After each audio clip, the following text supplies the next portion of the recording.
헨리 스카울에 져서 우리 인간 영혼 안에 숨쉬는 하나님의 생명이라는 책에 보면 한 영혼의 가치와 탁월성은 그가 사랑하는 대상을 보면 알 수 있다. 다시 한번 말씀드리면 한 영혼의 가치와 탁월성은 그가 사랑하는 대상을 보면 알 수 있다는 겁니다. 즉 우리 영혼의 그 가치와 탁월한 것이 내가 누구를 내가 무엇을 사랑하는가 보면 알 수가 있다는 거죠. 그래서 우리가 가장 즐거워하는 대상, 그 대상이 과연 어떤 존재인가? 거기에 따라서 우리 인생의 가치는 달라진다는 겁니다. 저는 한 걸음 더 나아가서 이렇게 말씀드리고 싶습니다.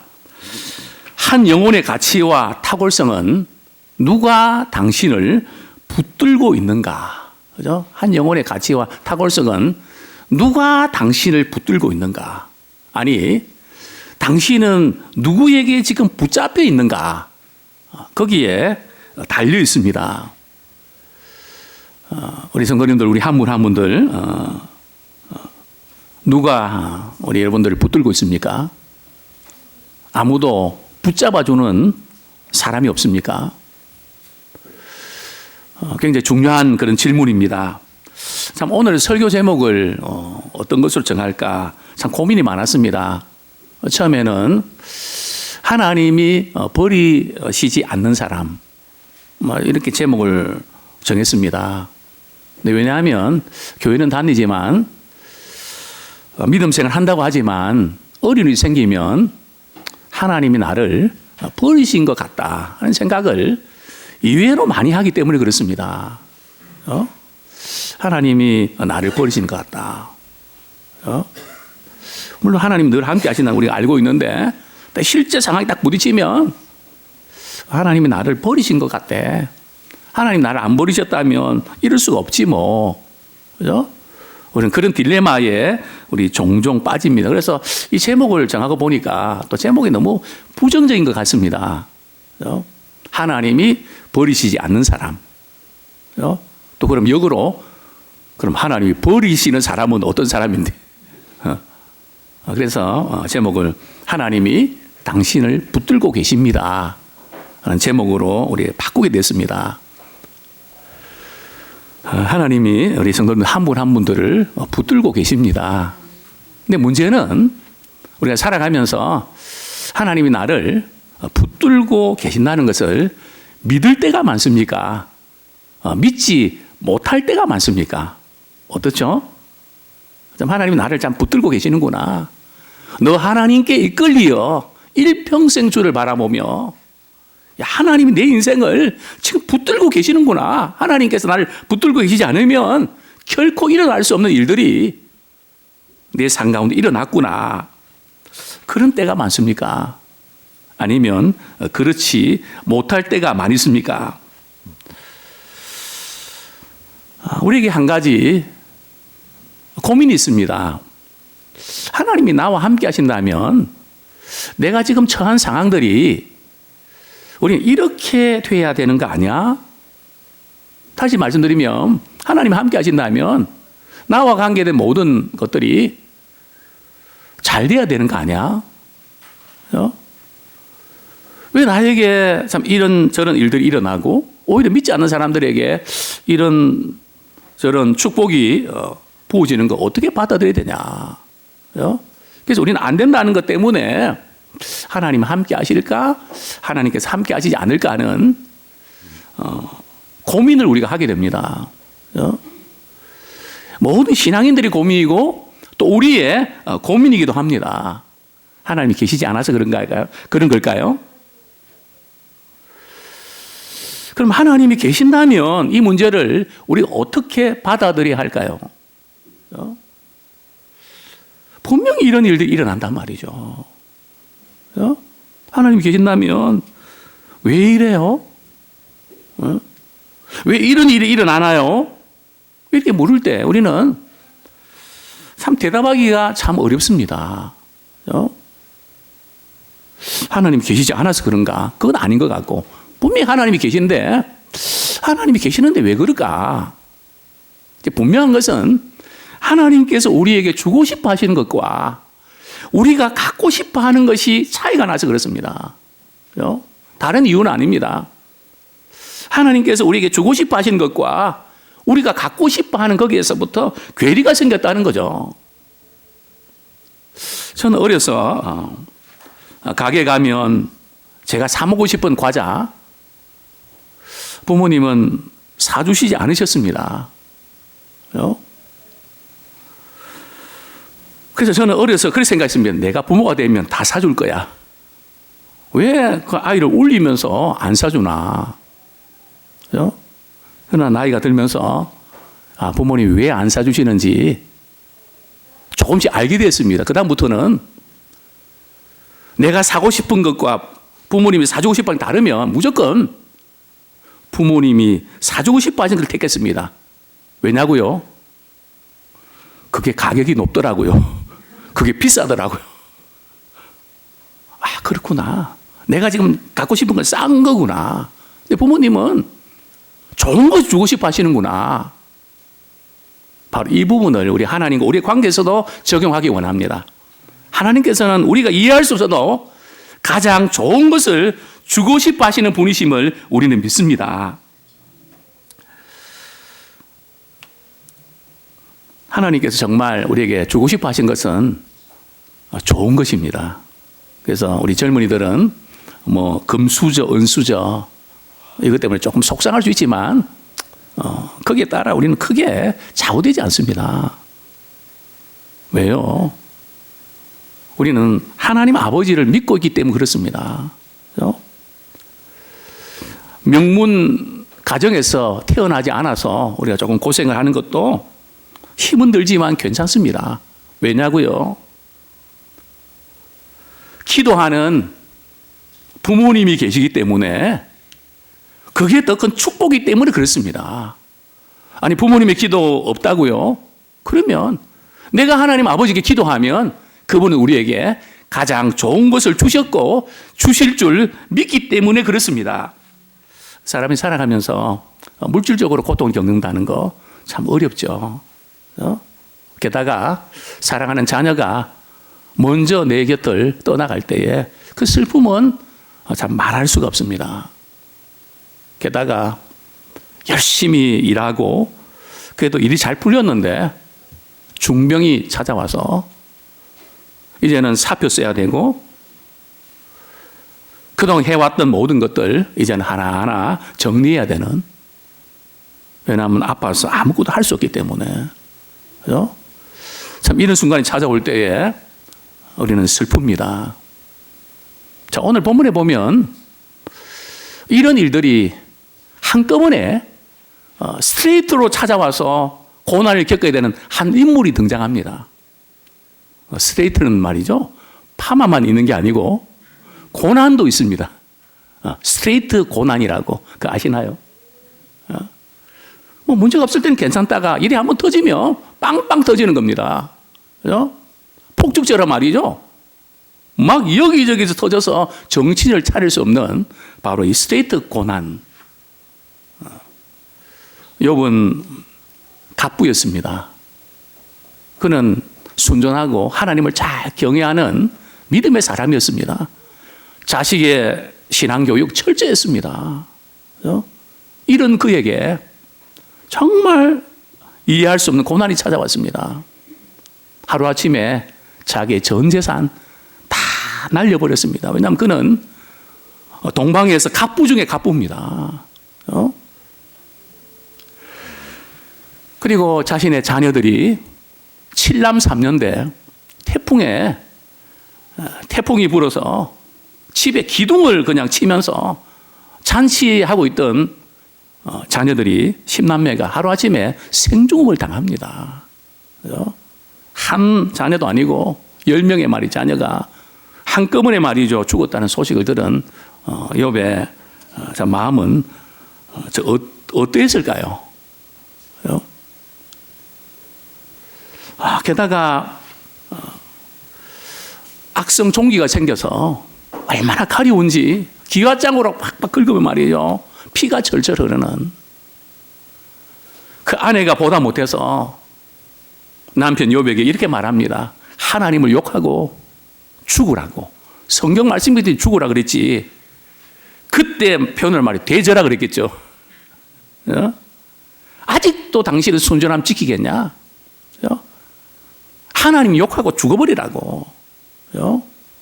가장 가까운 아내가 말이죠. 그 보다 못해서 폭언을 쏟아내는 이런 절박한 상황에 그는 처할 수밖에 없었습니다. 왜 하나님께서 이런 고난을 또 우리에게 허락하시는 걸까요? 먼저 우리가 이것을 붙잡으셔야 됩니다. 고난당할 때 하나님은 나를 버리시는 것이 아니라 믿음의 순도를 높이십니다. 우리 이걸 붙잡으셔야 돼요. 고난당할 때 하나님은 나를 버리시는 게 아니라는 거죠. 우리 한번 따라하시겠습니다. 고난당할 때 하나님이 나를 버리시는 것이 아닙니다. 우리와 감정과 우리의 생각은 버리시는 것 같다고 하는 생각이 많이 듭니다. 뭐 사람이기 때문에요. 특별히 우리 신자들은 하나님이 나를 버리시는 것 같다는 생각을 우리는 종종 합니다. 우리만 그럴까요? 성경 말씀을 이렇게 묵상하면서 하나님도 그러셨더라고요. 예수님도 그러셨더라고요. 또 시편의 저자 참 다윗도 언제까지 나를 버리십니까? 영영이 나를 버리시겠나이까? 야, 이 버린다는 이런 그 감정은 우리 믿는 사람들의 필수구나. 필수적인 감정이구나. 그죠? 창세기부터 요한계시록까지 말이 쭉 보면서, 엘리야도 그랬고요. 우리도 그렇습니다. 그죠? 이런 버림받은 그런 고통, 우리의 상황을 보면서 우리가 그런 생각을 하게 됩니다. 하나님 나를 버리신 거 아닌가 하는 두려움이 있죠. 근데 문제는 우리 하나님께서는 욥에게 또 우리에게 왜 이런 고난을 당하는지 이유를 가르쳐 주지 않습니다. 이게 더 힘든 거죠. 욥기에서 계속 지금 욥은 하나님 제가 뭘 잘못했냐 가르쳐 주세요. 지금 욥이 힘들어하는 것은 재산 다 날리고 자녀들 죽고 몸에 병까지 얻었던 그 자체 때문에 욥은 힘들어하지 않습니다. 지금 욥이 힘들어하는 차원이 우리와 좀 다릅니다. 하나님 제가 뭘 좀 잘못해서 그렇다면 제가 고치겠습니다. 그것 좀 바르게 좀 지적해 주십시오. 근데 하나님 뭐라고 말씀하십니까? No comment. 하나님 말씀을 안 하세요. 그러면서 우리는 욥이 왜 이런 고난을 당했는가를 우리가 추적에 들어가면 어떻게 보면 좀 억울하다는 생각이 듭니다. 욥에게 왜 이런 고난이 찾아왔나요? 하루는 하나님께서 말이죠. 사단에게 사단아 너 이리저리 돌아다니면서 느낀 소감 말해볼래? 그러면서 하나님이 누구를 칭찬합니까?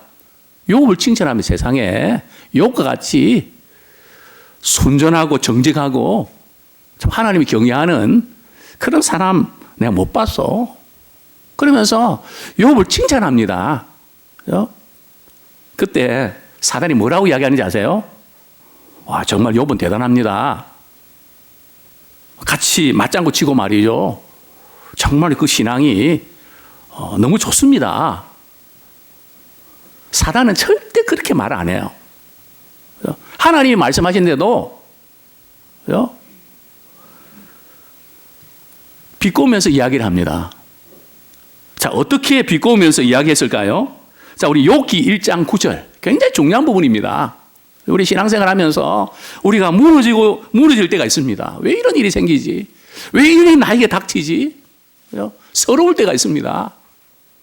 욥기 1장 우리 9절 말씀 같이 한번 읽겠습니다. 시작. 사탄이 여호와께 대답하여 이르되 욥이 어찌 까닭 없이 하나님을 경외하리까? 바로 요 대목입니다. 욥이 지금 하나님을 잘 경외하고 믿음 생활 잘하는 건 까닭이 있다 없다? 있다는 겁니다. 사단이 볼 때는 그 까닭이 뭡니까? 욥이 물질적으로 부유하고, 그죠?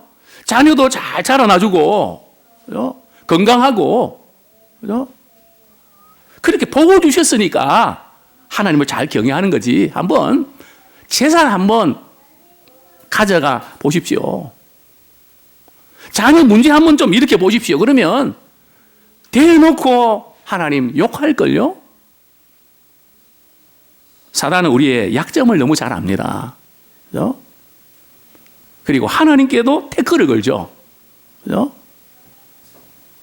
그러니까 하나님께서 뭐라고 말씀하십니까? 그래, 욥의 재산 한번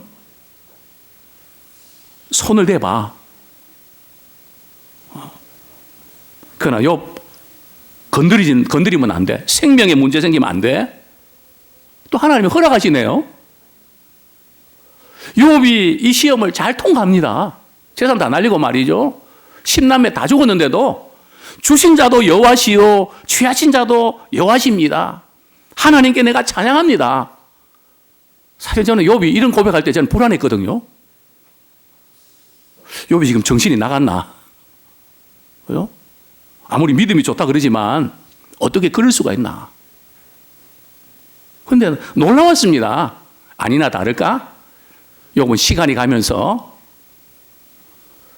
내가 태어나지 말았어야 되는데, 태어났더라도 빨리 죽었어야 되는데, 왜 이렇게 살아갔고 이런 어려움들을 봐야 되나?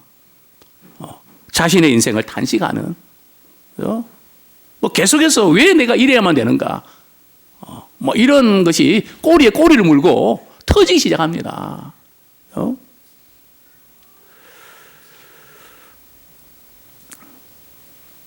정말 이 욥은 어떻게 보면 사단이 말이죠, 욥을 시험하는, 그걸 통해서 욥은 지금 어려움을 겪습니다. 아무리 그래도 욥에게 그런 시험을 허락하지 말아줘야 되지, 하나님께서 그걸 허락을 하신단 말이죠. 그래도 이 과정을 잘 통과하니까 또 사단은 한 걸음 더 나갑니다. 욥이 건강해서 그렇지 욥의 건강도 한번 쳐보십시오. 그럼 대놓고 욕할 겁니다. 건강을 쳤는데도 불구하고 욥은 신앙의 중심을 지킵니다. 그런데 이 일련의 이 과정들을 보면 아무리 그래도 사단이 말이죠, 재산 다 빼앗아가고 건강 치고 자녀를 빼앗아간다면 하나님 막으셔야 되는 거 아니에요? 그런데 하나님께서는 그렇게 하지 않으신단 말이죠. 그럼 뭡니까? 그러니까 하나님께서 욥을 버리신 것 같다 하는 생각을 할 수밖에 없는 거 아닙니까? 그러나 오늘 본문에서 우리가 깨달아야 될 부분들은 까닭 없이 하나님을 경외하리까? 그죠? 즉 우리가 하나님을 섬길 때 까닭이 많다는 겁니다. 누구 때문에, 그죠?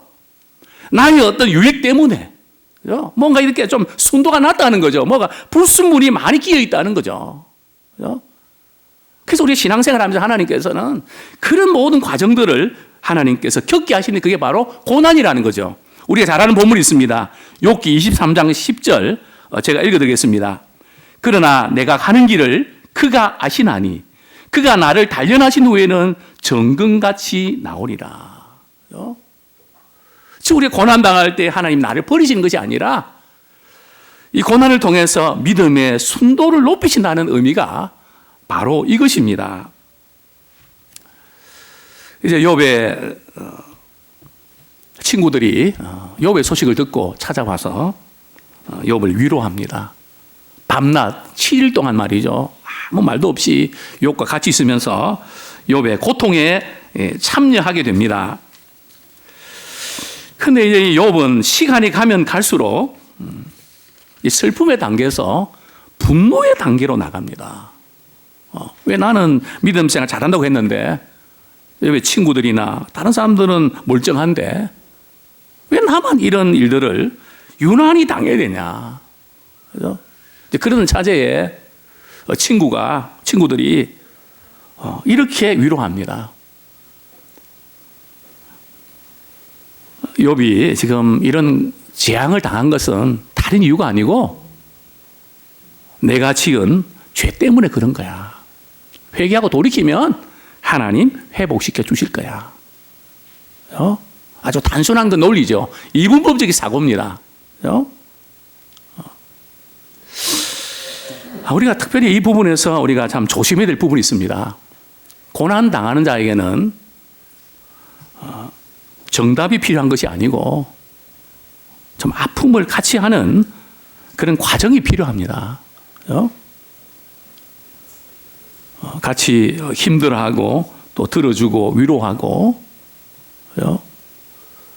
그래서 우리는 자꾸 이게 정답을 이렇게 내면서 오히려 두 번 고통당하게 하는 그런 경우가 종종 있습니다. 그래서 이 정답은 자신이 찾아서 발견할 수 있도록 도와주는. 근데 욥의 친구들은 위한다고 하면서 참 깊은 상처를 남겨주는 그런 부분들을 보게 되는데요. 자, 이런 이제 맥락에서 오늘 우리 본문을 우리가 이해해 들어가야 되는데요. 자, 먼저 우리 욥기 8장.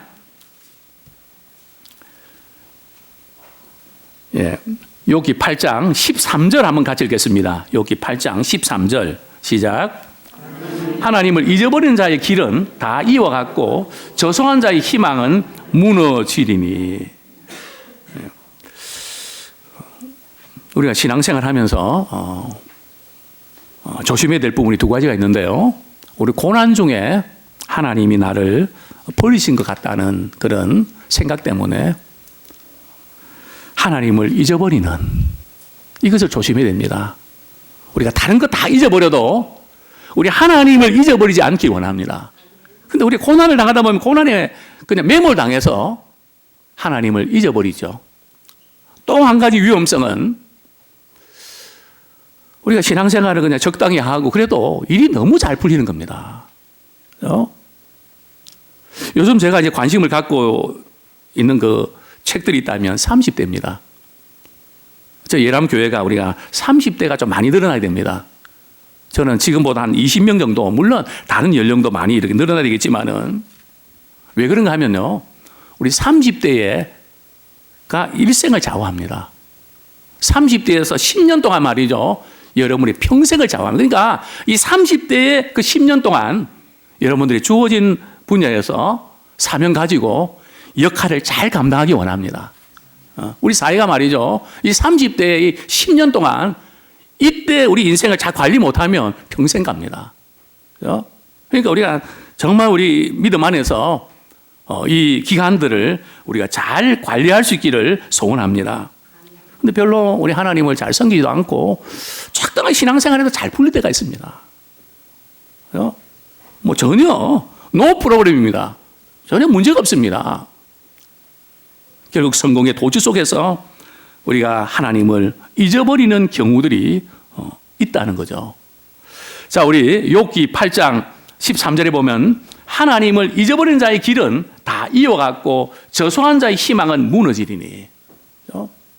우리가 조심해야 될 부분들은 하나님을 잊어버리고 사는 것이 습관화되면 위험합니다. 한번 따라하시겠습니다. 하나님을 잊어버리고 사는 것이 습관화되면 굉장히 위험합니다. 즉 월요일부터 토요일까지 성경 말씀 한 구절도 안 읽고 기도 생활도 전혀 안 하고 이게 하나님을 잊어버리는 거거든요. 이게 굉장히 위험한 신앙 상태입니다. 우리 아무리 바쁘고 힘들어도 우리 하나님을 잊어버리지 않기 원합니다. 하나님 잊어버리는 것도 습관입니다.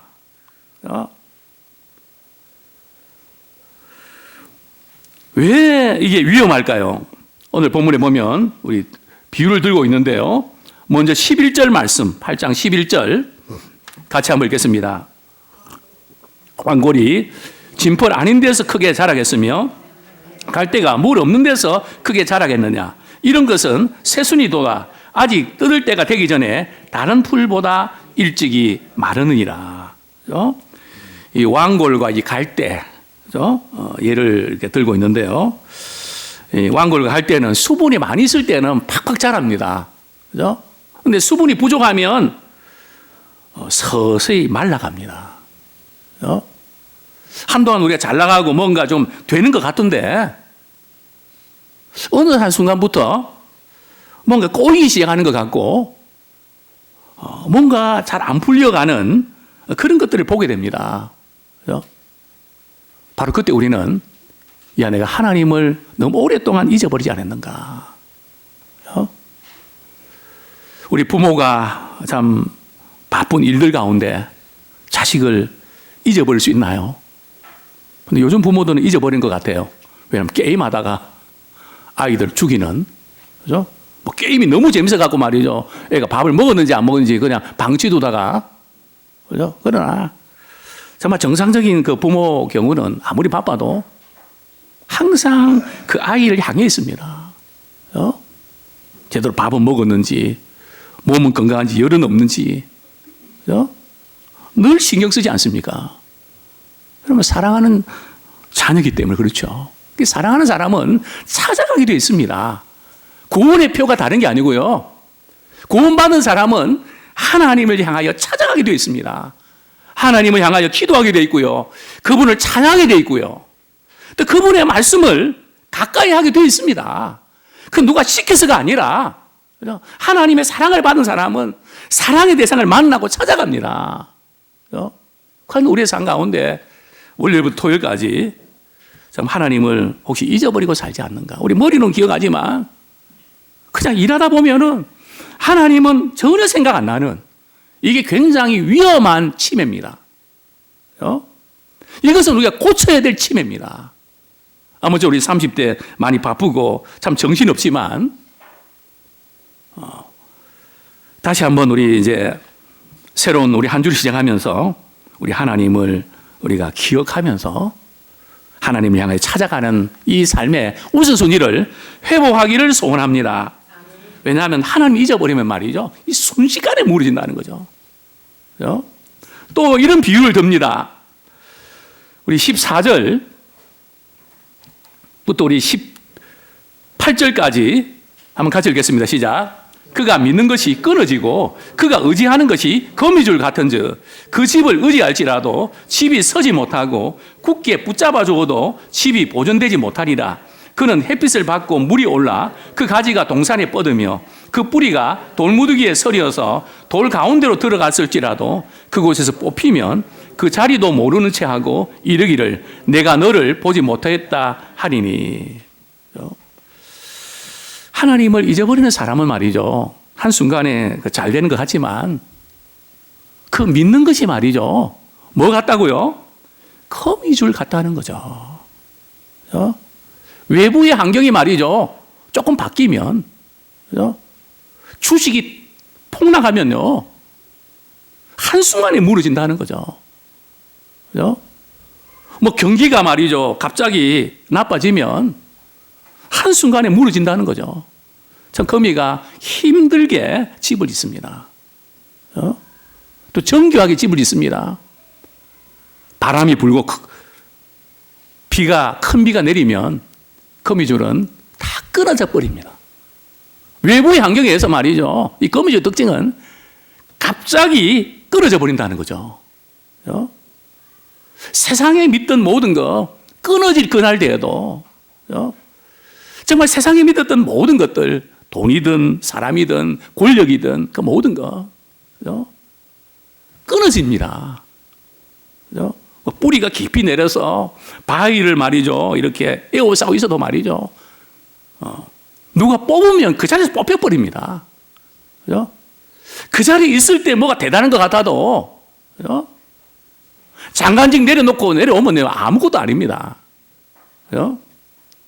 누가 알아주지도 않습니다.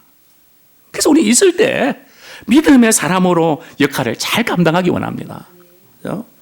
세상에 믿은 이 모든 것들 정말 우리가 집을 의지해도 말이죠. 우리의 재산이나 명예나 모든 것 의지해도 그것도 우리를 보존해주지 못한다는 거죠. 우리 사진을 찍어보면요. 나무에 잘 기대는 사람이 있습니다. 사진 찍을 때 바로 안 찍고요. 항상 기대는 사람이 있거든요. 그분들은 사랑이 부족해서 그렇습니다. 뭘 좀 의지를 해야 되는데 뭐가 텅 비어 있다 보니까 하여튼 뭐 기둥도 의지하고 말이죠. 하여튼 늘 기대는 걸 좋아합니다. 그러니까 이 세상에 우리 기댈 수 있는 대상은 없습니다. 한순간에 다 무너지고요. 참으로 예수 그분만을 우리 의지하고 그분만이 우리의 반석이 되시고 우리의 소망이 되신 줄 믿습니다. 참으로 우리가 다 잊어버려도 우리 하나님을 잊어버리지 않는 우리 인생 되기를 소원합니다. 제가 섬기는 우리 권사님들 가운데 치매에 걸린 분들이 한 5%가 된 것 같습니다. 거의 우리 믿음 생활하는 분들은 치매가 없는데요. 그러면 1년에 한 번 내지 두 번 정도 따님들한테 전화해서 예배드리려고 합니다. 그럼 저는 걱정이 됩니다. 어떤 걱정일까요? 그 권사님이 저를 알아보실까? 누군데요? 나를 어떻게 아세요? 이러면 얼마나 민망합니까? 또 찬송을 부르실 수 있을까? 나의 갈 길 다가도록 찬양합시다 했는데 찬양은 모르고 말이죠. 그냥 사람만 두리번 거리면 참 민망하잖아요. 그래서 저는 그렇게 기도 하나님 혹 치매에 걸리더라도 하나님이 나를 사랑한다는 거 요한복음 3장 16절 말씀 잊지 않도록 믿음의 의식을 지켜주세요. 그죠? 그리고 가서 우리 예배드리다 보면 찬송을 따라하고 또 아멘도 크게 하면 막 눈물이 날 것 같습니다. 하나님 제가 걱정했는데 그래도 기억하고 있네요. 그죠? 우리가 다른 거 다 잊어버려도 우리 하나님께 베푸신 은혜를 우리가 기억하는 자가 되기를 소원합니다. 정말 세상적으로 우리가 때론 잘 나가고 해도 그죠? 물론 그거 우리가 필요한 일이지만은 그 믿을 것이 못 되고 잠시 있는 동안에 필요한 것 뿐입니다. 그죠? 그 부분 때문에 결코 우리 하나님을 잊어버린 자 되지 않길 원합니다. 마지막으로 제가 이제 도전드리고 싶은 것은 버림받은 느낌이 드는 순간에도 하나님이 당신을 붙들고 계십니다. 그죠? 어려운 일을 당하면 우리는 하나님이 나를 버리신 것 같다.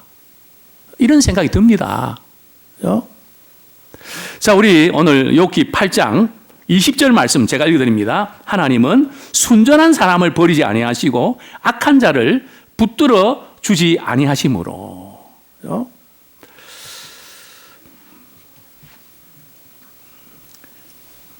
하나님은 순전한 사람은 버리지 않으신다는, 붙들어 주신다는 겁니다. 또 하나님께서는 하나님을 잊어버리고 그런 악한 사람은 붙들어 주지 아니하신다. 일시적으로는 도움을 주시지만 계속 붙들고 계시지는 않는다는 거죠. 정말 중요한 것이 잠깐 붙잡았다가 놓는 게 아니고요. 우리의 인생에 있어서 끝까지 그분이 나를 붙잡아 주시는 그런 복된 인생을 우리가 살기 원합니다. 참 우리 하나님께서는 우리를 향해서 너희들이 나를 버렸다고 하나님께서 말씀하십니다. 그죠? 하나님께서 나를 버리셨다. 우리 역대하 24장 20절에 보면 너희가 어찌하여 여호와의 명령을 거역하여 스스로 형통하지 못하게 하느냐 하셨나니 너희가 여호와를 버렸으므로 여호와께서도 너희를 버리셨느니라. 성경에 보면 하나님께서도 너희가 나를 버렸다. 이스라엘 백성들은 우리가 언제 하나님 버렸습니까? 그죠? 오늘 저나 우리 성도님들 우리가 하나님 우리가 버렸다 그러면 그 받아들일 수 있겠습니까? 어떻게 우리 하나님 버립니까? 근데 하나님께서는 너희가 나를 버린 거야. 그게 왜 그런지 알아? 그죠? 하나님이 버렸다고 하는 이유가 뭘까요? 그죠? 그래서 예배 시간에 말씀을 듣기만 하고 전혀 삶 속에서 반응을 나타내지 않는, 그게 하나님이 보실 때는 버린 겁니다. 부모님의 말씀을 버리면 부모의 심정에서는 나를 무시하고 버렸다는 생각이 드는 겁니다. 그죠? 참 우리는 이 부분을 심각하게 생각하지 않을 때가 많이 있습니다. 하나님이 말씀하시면 내 기분과 감정이 어떠할지라도 그대로 반응하는 자가 되길 원합니다. 아니면 하나님께서 너희들이 나를 버렸다고 말씀합니다. 이 버렸다는 말씀은 이 심각한 거 아닙니까? 사랑하는 사람 사이에서 나를 버렸다고, 차였다고, 굉장히 가슴 아픈 그런 부분 아닙니까? 또 하나님께서 왜 우리를 바라보시면서 너희가 나를 버렸다 이렇게 말씀하셨을까요?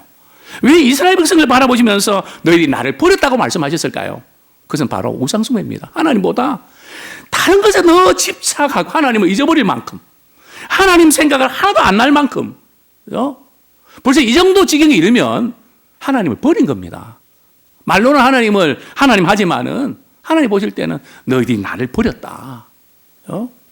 그래서 우리는 늘 하나님의 말씀이 우리 삶 속에서 살아있게 되기를 원합니다. 예수님께서도 말씀하셨습니다. 아버지여, 아버지여, 어찌하여 나를 버리십니까? 십자가 위에서 하나님과 예수님이 그 관계가 단절될 때에 우리의 죄 때문에 하나님이 참 버리셨다는 그 말씀, 우리 주님이 이렇게 절규하셨던 그 부분들. 그러나 분명한 것은 아까도 말씀드렸지만 고난을 통해서 하나님은 우리를 유익하게 하십니다. 또 우리는 그동안 살아오면서 사람들로부터 많은 버림받고 또 많은 사람에게 그냥 또 상처를 많이 받다 보면 우리 이스라엘 백성들처럼 노예 근석에 빠지게 됩니다. 그래서 어렵고 힘들면 불평하게 되고 하나님이 계신다면 이럴 수가 있나. 뭐 이런 생각을 자꾸 하게 되는 거죠. 그게 왜 그럴까 저는 궁금했습니다. 하나님이 그렇게 기적과 능력 보여주셨는데도 불구하고 이스라엘 백성들은 조금만 어려우면 하나님이 계신가 안 계신가, 우리를 버려서 그런 거 아닌가. 만약에 우리 자녀들이 말이죠, 우리 손주들이 할아버지 할머니가 이렇게 자기들이 원하는 선물도 안 사주고 그러면 그때마다 할아버지 나를 버리신 거 아니에요? 나를 버리신 거 아니에요? 계속 그 말하면 우리 기분이 어떨까요? 우리가 그러고 있단 말이죠. 좀 어렵고 힘들면 그 가운데서도 하나님께서 우리가 알지 못하는 이유가 있겠지 하고 믿음으로 우리가 나가면 그래서 그랬구나 이유를 알 텐데 계속해서 버림받았다는 생각에 잠겨서 아무것도 하지 못하는 우리 하나님께서 우리가 이 고난 가운데 믿음의 순도를 높이시기를 원하십니다. 자, 그러면 순전하지 않는 사람은 하나님께서 붙들어 주지 않는가요? 순전한 사람은 붙들어 주시는가요? 이 순전한 사람이라는 것은 하나님의 말씀이면 반응할 줄 아는 사람입니다. 사심이 없는 사람입니다. 자기의 욕심이나 어떤 이권이 없습니다. 오늘 정치인들이 통해서 우리가 참 마음이 상한 건 다른 게 아니잖아요. 뭔가 모르게 자신들의 유익을 위해서 뭔가 하려고 하는, 말을 하지 않아도 그게 보인단 말이죠. 그죠? 뭔가 말은 틀린 건 아닌데, 그죠? 뭔가 그 말 배후에는 뭔가 있는 것 같은, 그게 없어야 되는데, 마지막 시대에 우리 주님이 붙들어 주시는 사람은 순전한 사람입니다. 물론 때때는 우리는 순전치 못한 부분이 섞여 있습니다. 아마 죽을 때까지 그럴걸요. 그러나 성경에 보면 야곱이 에서의 장자권, 축복권 다 빼앗고 삼촌 나발의 집으로 떠날 때, 참 야곱은 정말 이렇게 머리 굴리고 약속 받은 사람 아닙니까? 또 그 어머니의 피를 물려받아갖고 말이죠. 어머니도 잔머리 굴리는 어머니거든요. 그 두 사람이 그래 만났습니다. 그런데 베들에서 하나님께서 사닥다리 환상을 보여주십니다. 내가 내게 허락한 모든 것 다 이루기까지 너를 떠나지 않겠다. 아직 야곱은 문제가 많은 사람입니다.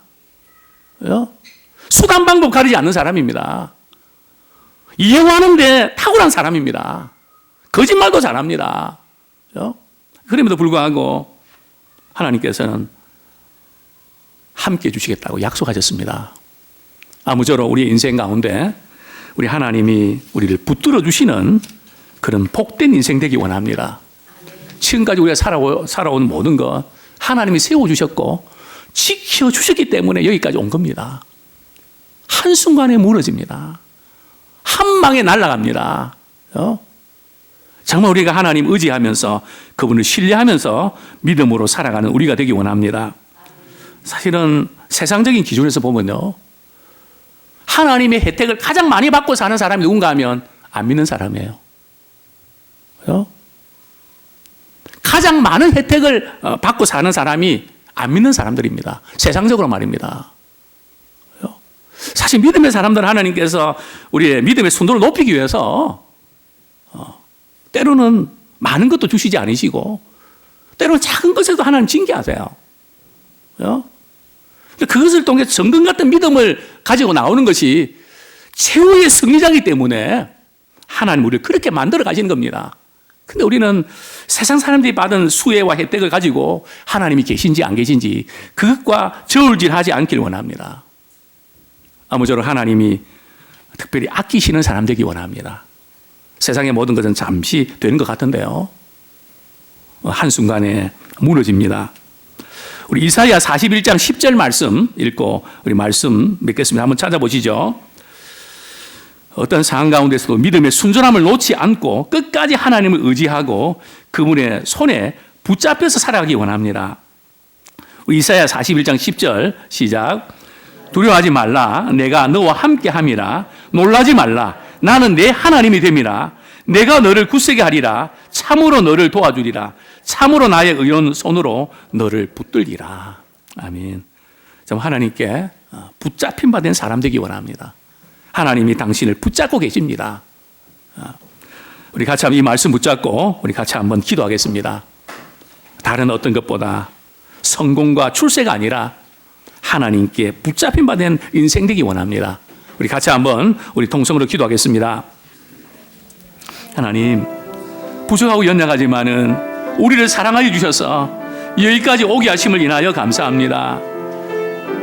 정말 우리의 삶의 현장 가운데 여러 가지 많은 고난들을 우리가 겪게 되는데 고난 당할 때에 하나님이 나를 버리셨는가?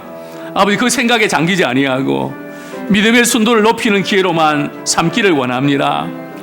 정말 우리가 믿노라 하지만은 우리가 세상 가운데 열심히 산다고 하지만은 하나님을 잊어버린 자의 그 길은 대단히 위험하다고 말씀하셨는데 정말 월요일부터 토요일까지 하나님을 잊어버리며 사는 삶의 습관이 이것이 계속되고 있다면 이제 우리가 새로운 한 주 동안 하나님을 기억하며 살기 원합니다. 하나님의 은혜에 감사하며 살기 원합니다. 하나님의 도우심을 힘입으며 살기 원합니다. 말씀에 붙잡힌 바 되며 살기 원합니다. 아버지 하나님, 정말 저희들의 모든 삶의 연장, 하나님이 나를 버리심 같다는 느낌이 드는 그 순간에도 하나님이 우리를 붙들고 계심을 믿고 나가는 자 되기 원합니다. 순전한 믿음의 사람이 되기를 원합니다. 아무리 힘들고 어려워도 믿음의 순전함을 놓지 않도록, 잘해왔던 것을 포기하지 않도록 아버지 하나님께서 붙잡아 주시기를 원합니다. 아버지 하나님, 믿음 안에서 굳세게 우리가 살아갈 수 있도록 도와주시옵소서. 우리 다 같이 일어나셔서 우리 찬양 드리겠습니다. 어린 양들아 두려워 말라. 우리 3절 하겠습니다.